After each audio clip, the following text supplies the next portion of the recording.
Blending synths with orchestra shouldn't be hard. For me, it was hard, but it was mostly due to a mental block. My own inability to maybe enjoy writing for synthesizers, because perhaps, like many of you, I know for me, I just wanted to be an orchestral writer. I wanted to be the modern Tchaikovsky or John Williams, Bernard Herrmann. I wanted to conduct the orchestra and write amazing orchestral music. So I came up with a method to figure this stuff out fast for myself that I want to share with you. Hi, my name is Dylan Rosa, and I'm a professional composer for film, TV, video games, and YouTube, funny enough. And I started from micro indie projects and worked my way up. I'm going to show you 3 simple methods in this video how to use synthesizers effectively with your orchestral productions. And this whole video comes down to one question. What role are you giving your synth? And those little job roles, boil down to it, is all you need to get started. And the whole point of this video is to showcase you these 3 ideas, because writing for orchestra is already hard enough. At least that's what they say anyway. 3 jobs. You're either going to layer it, so doubling it with other instruments. You're either going to support it, you're going to support the orchestra, or you're going to feature it. Your synthesizer is the star, the focal point of your piece. Layering synthesizers with your orchestral music. Doubling. This is the first job and role I want you to have in mind, because it is the simplest one to wrap your head around. Layering doubling simply means, maybe coming from an orchestral mindset, is let's say you have a cello ostinato or cello line. A nice orchestration move would be maybe to double it with the basses an octave below, or double it with the bassoons and the contrabassoons. That's all that synthesizers are doing in this instance. We're going to layer and double, echo the exact same sound and writing with the synthesizers. So then you start to think, well, why would I be doubling it? Well, why would you double orchestration? Why would you double the cello line with the basses? To add more weight to the cello, perhaps? Add maybe a different color with the bassoons and contrabassoons, maybe adding more edge and character? These are the things I want you to start to think about with the synthesizers. That which is missing from the orchestra, you're adding with synthesizers. So now we're starting to think, we have low end of the instruments. What synthesizers go with the low end is low end synthesizers. We play in the low register of the synthesizers, and we find sounds that fit with our low end of the orchestra. So we have a low sustain or pad that goes well perhaps with low bassoon, contrabassoon, bass clarinet, cello, basses, tuba, bass trombones, and the opposite works too. We're starting to just match the register of the instruments with the register of the synthesizers. Low end with low end and high end with high end. Simple as that for now. We don't have to get any more complex. Then let's take it one step further. Now we're starting to think about the envelope of the sound. We're starting to split long notes and short notes. Now we're thinking a low ostinato, short note figure. Again, all we're doing here is doubling. We're layering. This doesn't need to be any harder for our first steps journey into blending synthesizers with orchestra. Let's show some examples, taking a step into starting to see what this sounds like, why we're layering synthesizers with orchestra. So here we have a simple low string, cello and basses melody line.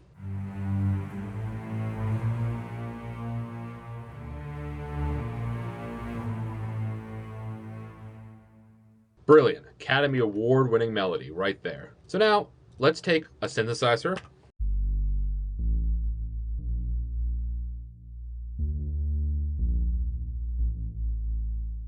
Now let's play them together and see what that's adding to our low strings.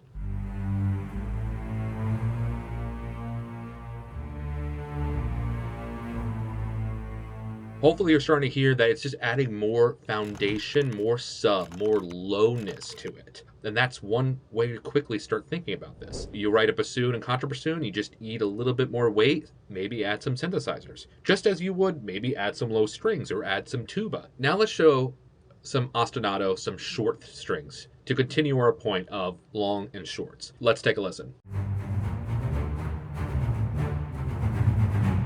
Amazing. Very cool. John Williams-esque. It'll work for what we need. So now let's take a synthesizer. This is from Omnisphere. And now let's play them together, the low strings and the low synthesizer.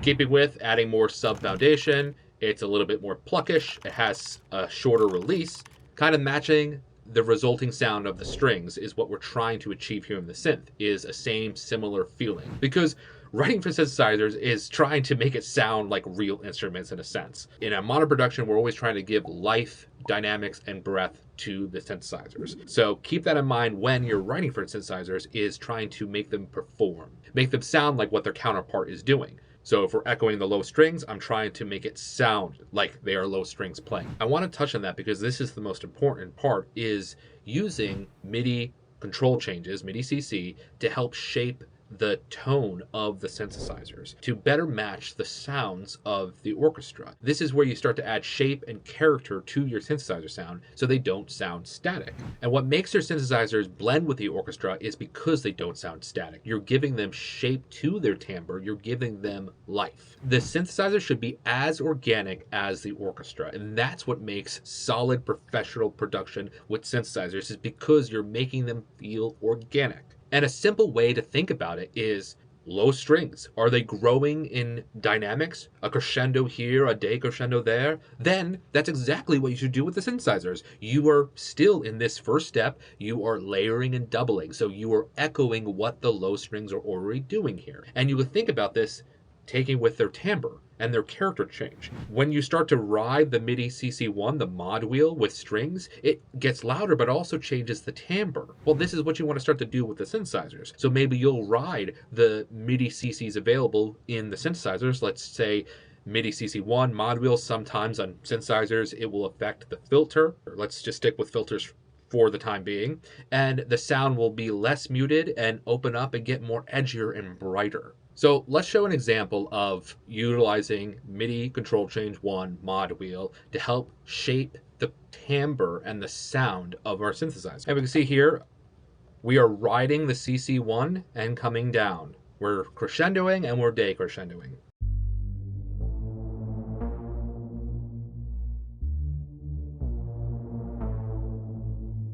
Let's bring up an EQ, FabFilter Pro Q4, my favorite EQ, and we're just going to showcase what's happening with the sound. You can see the filter opening with the MIDI CC just in the EQ. You see how this is getting louder? See, it grows here and then it falls because that's what's happening with the filter. We're opening it and we're closing it. So now let's take that synthesizer and play it with our original low string sound.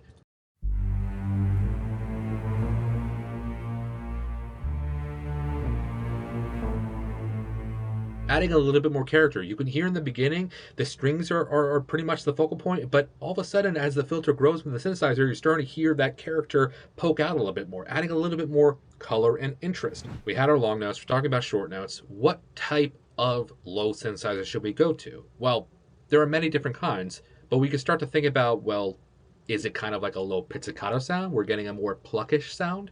Is it more edgy and bitey, like we're getting a very sharp staccato or spiccato sound? If we start to think in terms of orchestration, that's what we can apply to the synthesizers. And on top of that, we're going to add our MIDI control changes, our mod wheel, opening the filter, closing the filter, changing parameters, because it's the same thing. We're not just playing short notes, short plucks here and there. We're adding organic life, dynamics, and changes of timbre to the synthesizers to create more realism. So they're not static. You don't want static synthesizers. Let's take a listen to some examples.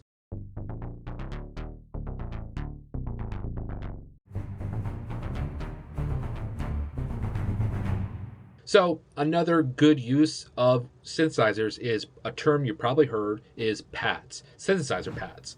And this is basically just you're taking your string orchestra or your choir or your woodwind and they're sustaining chords. You have this choral kind of sound to it. And that's what the synthesizers are doing. It's creating this pad sound, this sustain of chords or notes. And so what is it adding to what's not there of the string orchestra or the woodwinds or the choir is perhaps it's adding more width, more weight, similar to the low end. It doesn't need to be any more complex than that. You're just adding character and sound to what's missing there. And now let's show another example. Here's some long woodwinds showing sustains.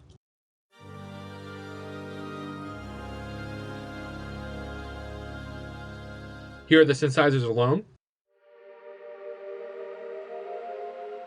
Amazing. In this instance, we're taking this foggy choir patch. It sounds like a choir through reverb and just very ghostly sounding, and then we're adding this detuning pad. And now let's see what that sounds like with the woodwind sustains.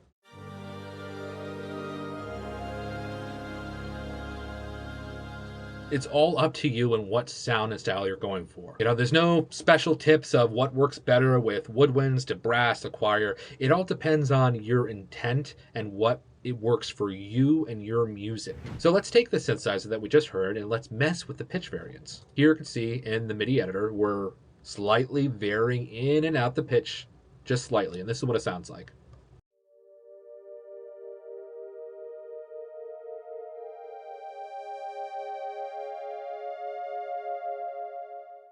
Now let's listen to the synthesizer with that slight detuning with the strings and see what it does to the character of the sound.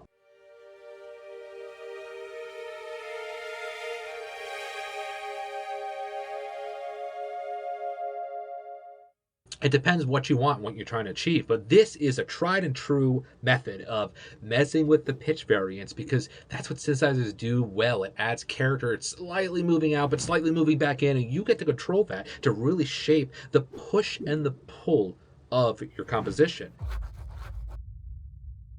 Let's talk about support. So this is the next role or job for our synthesizers is now we're going to support the orchestra. We're moving away from layering and doubling, echoing exactly what's happening, and now we're going to add something that's not there, adding perhaps maybe movement or character.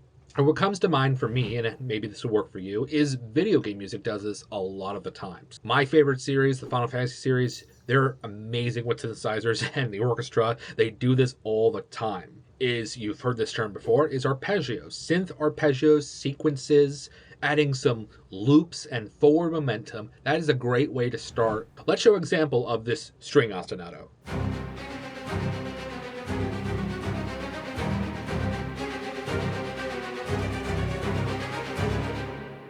And this is what this synthesizer sounds like.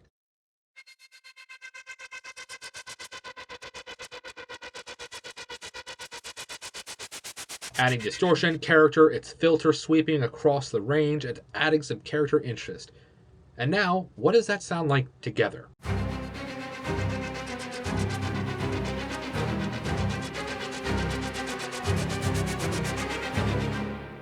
You see, the synthesizer was acting on its own. It was adding forward momentum and movement, and the strings were still the main focal of the sound. But you had this other kind of counterpoint idea happening, this counter idea. And it's supporting the orchestra, especially when you produce this big, you've got brass and woodwinds and percussion and a choir and strings, and then you've got this weird distortion string tremolo filtering kind of synth sound happening on top of it. It's just adding movement. Let's take another example.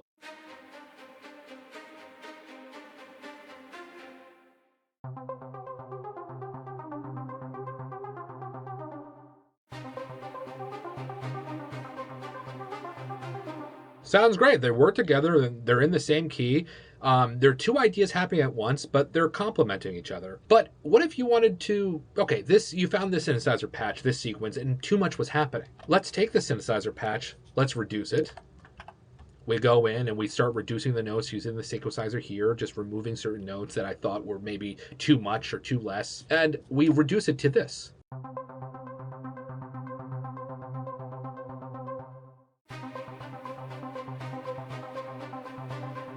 A lot more simpler now. And now the strings are the focal point again, and the synthesizer is just there to support it, adding movement. You want to make the parts balanced. Think about it as maybe you have this string ostinato idea and you're adding woodwinds to it. You're adding woodwinds to certain parts of it, or you're adding a counter woodwind figure to it. Your two counter ideas, you need to balance them. It's the same with synthesizers, it's no different. So reducing that idea from this sequence that was adding a lot more notes, we took it to a more simple idea, maybe just bouncing back on the 1 and 5 of the chord C and G. Like you're just making it simpler with the 1 and 5. That's okay. Let's show another example. This is a piece I wrote for Architect Music. This is a boss fight piece called the Inferno Sky Clash, and this is an example of showing synthesizers supporting the orchestra. It's adding movement and excitement to what is already there. Let's take a listen.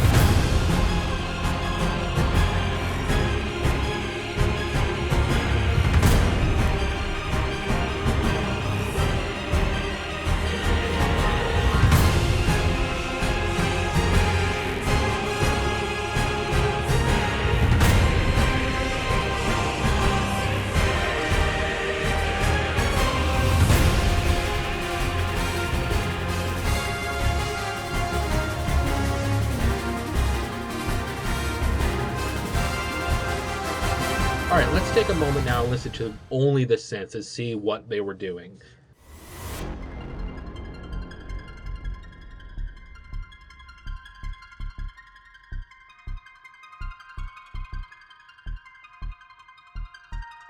Just there to support it, and there are things that are echoing what the low basses, echoing what the low end of the instruments are doing, because this piece is an orchestra forward piece, so the synthesizers are there just to support it.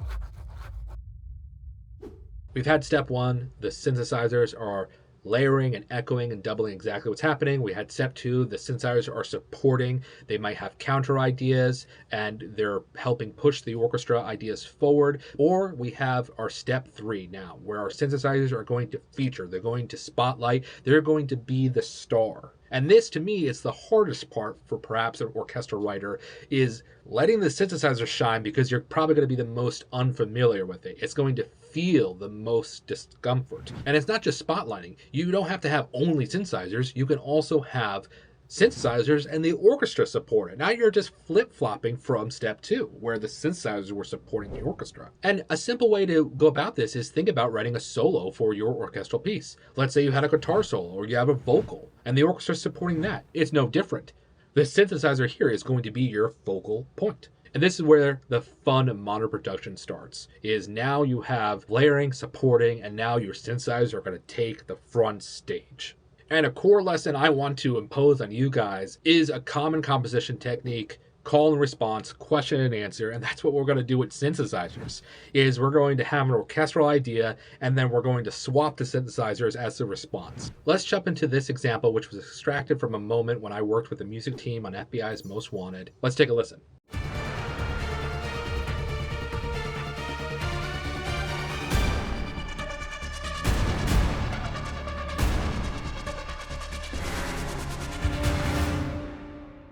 With some percussive movement happening, and then we had big hits into a synthesizer focal point. These are the synths now having the moment while the orchestra is there just to support it. And this is that call and response, a great compositional device to help introduce a little bit of synthesizer modern production into your orchestral moments. Let's take a listen to the synthesizers only and focus on what it was doing with the orchestra.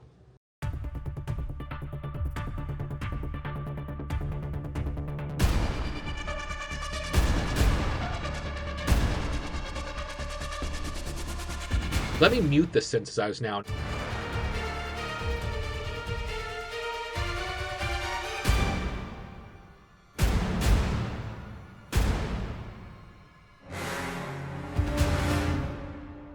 We can hear in the first part of the call, the question to the answer and response, that, yeah, the orchestra is the main focal point there. That doesn't fall apart at all. And the next part, it becomes a little minimum. We have some hits, we have some sustaining notes. That's about it. There's not much to it. That's where the synthesizers really shine, because I'm giving the synths a chance to shine. And that's an idea you can apply to your pieces now, is simple call and response, question and answer, giving the orchestra a spotlight and then giving the synthesizer spotlight. And eventually, perhaps moving further from that, you'll create a synthesizer only section and build upon this. So remember, synths can be the focal, they could be the spotlight.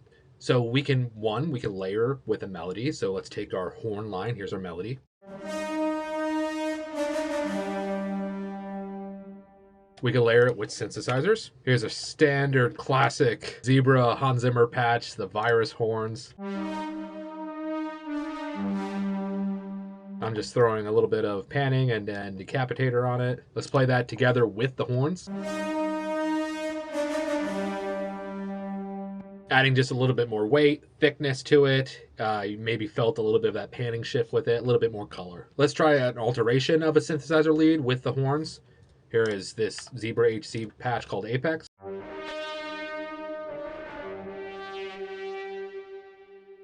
Very distorted, through an amplifier, it's cutting in and out. Let's see what it sounds like with the horns together.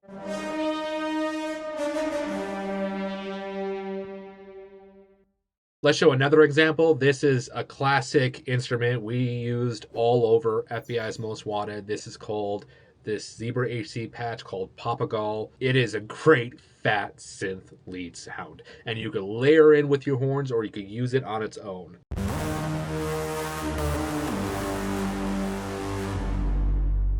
Very aggressive. Think about this as your new horn, your new trombone, your new trumpet. Like, this is the synth lead creating these very nice lead synthesizer sounds in replace of your melodic instruments, such as your violins or your horns or your trumpets, your cellos, whatever. Just start thinking about replacing and focusing in on synthesizer leads.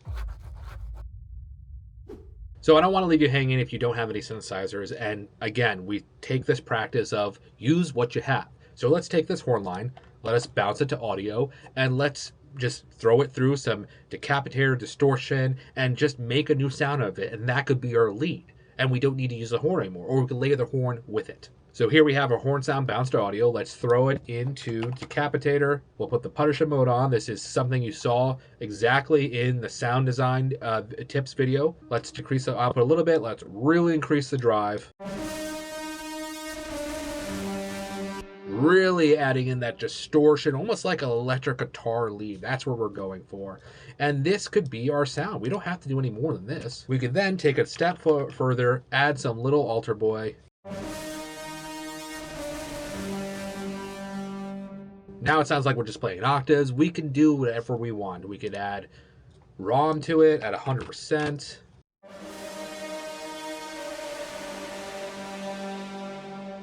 Yeah, see, now it's starting to experiment and we're creating our own synthesizer lead from the sounds we have. And we could show you how to create a simple pad. We use these chords from our choir or horns or brass or strings, bounce it to audio and transform it. And we can create our own simple pad from that. Here's a choir example using Marshland for performance samples.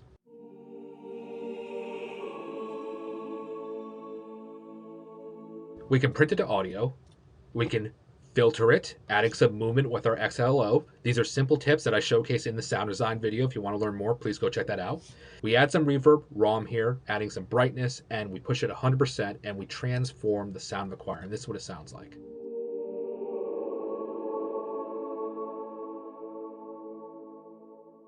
It's more like a pad now. It's very pushed back, it's muffled, watery sounding perhaps. Or maybe that wasn't enough for you and you now need to change more of the character to add something more to the choir sound. So we take little altar boy here and we bring the formant up by 12, and this is what the choir sounds like now.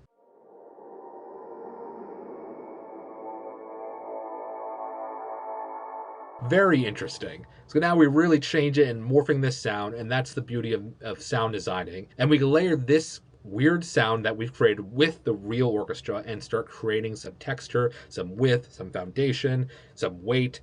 We could create some more character. And here's a great free tool called Paul X Stretch. If you haven't heard of this free tool before called Paul X Stretch, this kind of stretching of these sound files into absurd times, stretching like 10 seconds into like 10 hours. Let's show an example where I use Marshland Choir, the choir example, and we throw it into Paul X Stretch.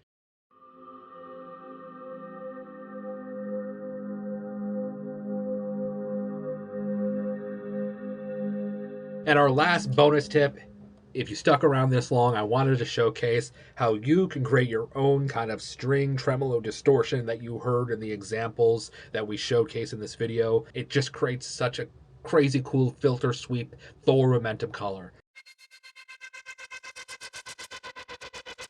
It's just a string that's slightly detuning in and out of its pitch, and we're making an EQ band filtering across the spectrum. That is all we're doing. And we're going to recreate this. And you can do this with any sound you want, not even just strings. So take this example and use it. So this is our Quacha violin sustain, and I'm using what we used building synthesizers. We're detuning it slightly in and out.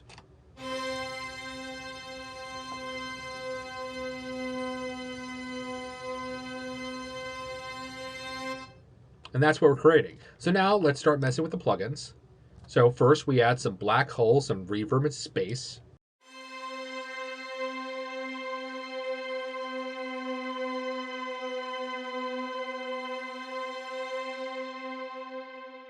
We then add volcano. This is going to be all filter band. This is what the previous instrument was doing. And we're going to use this MIDI CC and Cubase to help control this parameter. We're using this MIDI to control this. As you see, the mod will be moving this and it will be moving the filter.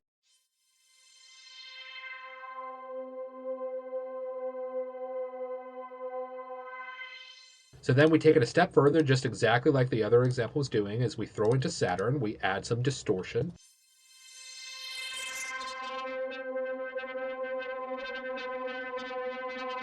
We then add our filtering with the multi-moog from Universal Audio. And you can use another Volcano if you want. You can use any filter you need.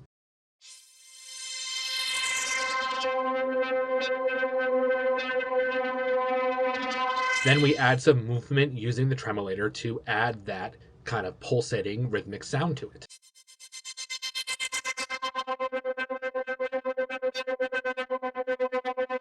And then to take it home, some EQing just to take out some frequencies so it could layer in nicely with our instruments. And now you can create your own version of that sound using the same techniques. You don't even have to use a string sustain. You can use a woodwind sustain, brass sustain, choir sustain, guitar sustain. You can use anything that sustains, create some pitch variation, throw into reverb to create some space, throw it into your filter band sweep, then into your distortion, Saturn, or decapitator, whatever you want. Then throw it into your tremolator to create that rhythmic pulse. You can use 16ths or quarters, and then EQ it and just make it fit into your orchestral music and have fun with it. And you use this sound as a feature for your synthesizers. So you can experiment and get less discomfort featuring synthesizers by using this sound. To wrap everything up, give your synthesizers a role. You're either going to layer, doubling, and echoing what's already happening. You're going to support, perhaps adding some forward momentum and excitement to your already existing piece of music. And third, you're going to then feature it, make it the star of the moment, maybe do some question and answer, call and response moments. Or fourth is you're eventually going to make an only synthesizer score. So now you're using these tools to help bridge the gap from just orchestral music to modern production to then synthesizer only scores. Because writing orchestral music and writing music in general is already hard enough, and synthesizers shouldn't be any harder because we already have a hard enough time writing music. So have fun with synthesizers, make it easy for yourself. Use the same techniques you know, because that's what we're trying to achieve here. You don't feel any discomfort for an only synthesizer palette. From layering to supporting to featuring to just having synths only, now you're being a composer. You're now playing with every tool and color palette you have, and you're giving your listener an experience, and you create a great composition from it. Hey, thank you so much for watching. Please like, subscribe, and comment below. And if you want to see more videos, check out that corner there, and I'll see you next time.